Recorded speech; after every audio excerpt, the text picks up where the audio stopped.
Middle east में तनाव अब अपने चरम पर पहुंच गया है और दुनिया एक बड़े युद्ध की दहलीज पर खड़ी नजर आ रही है। अमेरिका ने ईरान की घेराबंदी करने के लिए अपना सबसे घातक और विशालकाय परमाणु एयरक्राफ्ट कैरियर अब्राहम लिंकन समंदर में रवाना कर दिया है। इसे महज एक सैन्य अभ्यास नहीं बल्कि ईरान पर एक बड़े हमले की तैयारी के तौर पर देखा जा रहा है।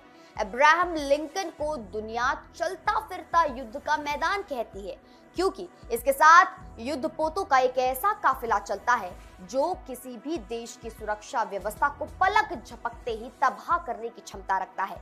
इस बेड़े की सबसे बड़ी ताकत इस पर तैनात 90 से ज्यादा आधुनिक लड़ाकू विमान हैं, जिनमें 5वीं पीढ़ी के सबसे खतरनाक F-35C लाइटनिंग II और F/A-18 सुपर हॉर्नेट जैसे फाइटर जेट्स शामिल है। इस सुपर कैरियर की ताकत का अंदाजा आप इसी बात से लगा सकते हैं कि ये 1 लाख टन से भी भारी है और 2 परमाणु रिएक्टरों से लैस है। इसका मतलब है कि इसे ईंधन भरने के लिए सालों तक रुकने की जरूरत नहीं पड़ती। ये समंदर में 56 किलोमीटर प्रति घंटे की रफ्तार से दौड़ सकता है। रिपोर्ट के अनुसार अब्राहम लिंकन सिर्फ एक जहाज नहीं बल्कि ये करीब 6000 सैनिकों का घर है। इसके साथ ही गाइडेड मिसाइल डिस्ट्रॉयर्स और क्रूजर जहाजों का एक पूरा सुरक्षा घेरा चलता है जो इसे दुश्मन की पनडुब्बियों और मिसाइलों से बचाता है। इसके डेक पर लगे इलेक्ट्रोमैग्नेटिक एयरक्राफ्ट लॉन्च सिस्टम की मदद से फाइटर जेट्स महज कुछ ही सेकंड्स के अंतर पर उड़ान भर सकते हैं, जिसे दुश्मन को संभलने का मौका भी नहीं मिलता। यह हलचल ऐसे समय में हो रही है जब अमेरिका और ईरान के बीच जुबानी जंग तीखी हो चुकी है और डोनाल्ड ट्रंप के प्रशासन ने कड़े संकेत दिए हैं कि वे अब और बर्दाश्त नहीं करेंगे।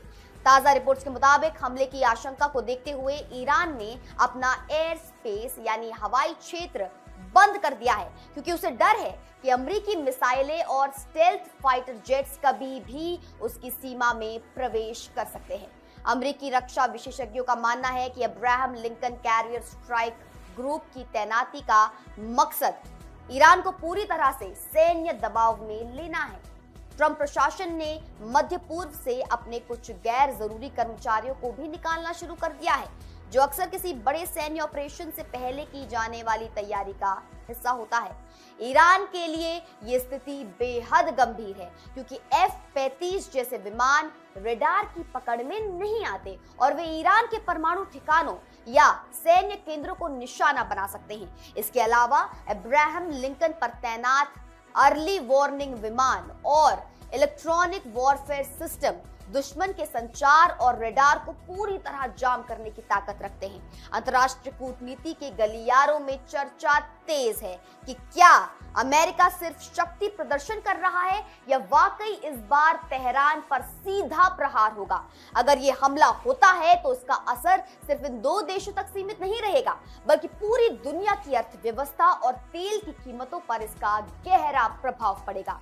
वर्तमान में अब्राहम लिंकन जिस स्ट्राइक ग्रुप का नेतृत्व कर रहा है वो अत्याधुनिक सुरक्षा कवच से घिरा है। इसमें मौजूद टॉक होम मिसाइलें हजारों किलोमीटर दूर बैठे दुश्मन के सटीक ठिकानों को बर्बाद कर सकती हैं।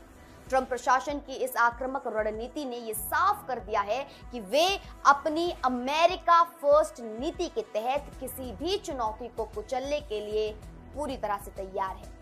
पूरी दुनिया की नजरें अब समंदर की उन लहरों पर टिकी हैं जहां अब्राहम लिंकन तेजी से अपने लक्ष्य की ओर बढ़ रहा है।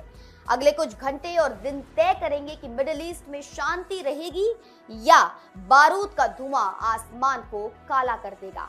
क्या यह दुनिया में एक नए और विनाशकारी युद्ध की शुरुआत है? इसका जवाब आने वाले वक्त के ही पास है। आप देख रहे थे इंडिया न्यूज का डिजिटल प्लेटफॉर्म। मैं आपके साथ निकिता रावत। अपनी प्रतिक्रिया अपनी टिप्पणी हमें कमेंट सेक्शन में जरूर दें और देखते रहिए सिर्फ और सिर्फ इंडिया न्यूज। धन्यवाद।